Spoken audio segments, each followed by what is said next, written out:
വെടിനിർത്തൽ നിർദ്ദേശം പരിശോധിക്കുന്നുവെന്ന ഹമാസ് ഇന്നലെ അമേരിക്ക മുന്നോട്ട് വെച്ച വെടിനിർത്തൽ നിർദ്ദേശം ഇസ്രായേൽ അംഗീകരിച്ചതായി ട്രംപ് അറിയിച്ചിരുന്നു. 60 ദിവസത്തെ വെടിനിർത്തൽ ധാരണയാണ് ഇസ്രായേൽ അംഗീകരിച്ചത്. ഈജിപ്ത്, ഖത്തർ തുടങ്ങിയ രാജ്യങ്ങൾ മധ്യസ്ഥ ചർച്ചകൾ തുടരുന്നുണ്ട്. വെടിനിർത്തൽ ധാരണയിലെത്തിയില്ലെങ്കിൽ പ്രത്യാഘാതങ്ങൾ നേരിടേണ്ടി വരുമെന്ന് ട്രംപ് ഹമാസിന് മുന്നറിയിപ്പും നൽകിയിട്ടുണ്ട്. 60 ദിവസത്തെ വെടിനിർത്തൽ ധാരണയ്ക്കുള്ള വ്യവസ്ഥകൾ ഇസ്രയേൽ അംഗീകരിച്ചതായാണ് അമേരിക്കൻ പ്രസിഡന്റ് ഡൊണാൾഡ് ട്രംപ് അറിയിക്കുന്നത്. സമൂഹമാധ്യമത്തിലെ കുറിപ്പിലാണ് ട്രംപ് ഇക്കാര്യം വ്യക്തമാക്കിയത്. യുദ്ധം ശാശ്വതമായി അവസാനിപ്പിക്കാനുള്ള ശ്രമങ്ങൾ വെടിനിർത്തൽ കാലയളവിൽ തുടരുമെന്നും ട്രംപ് കുറിപ്പിൽ പറയുന്നു. ധാരണ ഹമാസ് അംഗീകരിക്കുമെന്നാണ് പ്രതീക്ഷിക്കുന്നത്. അല്ലാത്തപക്ഷം വലിയ ആഘാതം അവർക്ക് സംഭവിച്ചേക്കുമെന്നും ട്രംപ് മുന്നറിയിപ്പും നൽകുന്നു.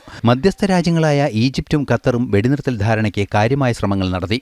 60 ദിവസങ്ങൾക്കുള്ളിൽ സമാധാനം പുനഃസ്ഥാപിക്കാനുള്ള നീക്കങ്ങൾ ഈജിപ്തും ഖത്തറും ചേർന്ന് ഹമാസിനെ അറിയിക്കും. ഇസ്രയേൽ പ്രധാനമന്ത്രി ബെഞ്ചമിൻ നെതന്യാഹുവുമായി കൂടിക്കാഴ്ച നടത്താനിരിക്കെയാണ് ട്രംപിന്റെ പ്രഖ്യാപനം. ജനുവരി 19-നാണ് ആദ്യഘട്ടം വെടിനിർത്തൽ ആരംഭിച്ചത്. എന്നാൽ തുടർന്നുള്ള 2 ഘട്ടങ്ങളും കൃത്യസമയങ്ങളിൽ നടപ്പായിരുന്നില്ല. ഇതിനിടെ ഹമാസ്, ഹൂതി, ഹിസ്ബുള്ള ഭീകരർക്ക് പിന്തുണ നൽകിയിരുന്ന ഇറാനെ വൻതോതിൽ സൈനികമായി കീഴ്പ്പെടുത്താനും അമേരിക്കയ്ക്കും ഇസ്രയേലിനുമായി. പശ്ചിമേഷ്യയിലെ മാറിയ സാഹചര്യത്തെ തുടർന്നാണ് വീണ്ടും വെടിനിർത്തൽ നീക്കങ്ങളുമായി അമേരിക്ക മുന്നോട്ടു പോകുന്നത്. ഇന്റർനാഷണൽ ഡെസ്ക്, ജനം.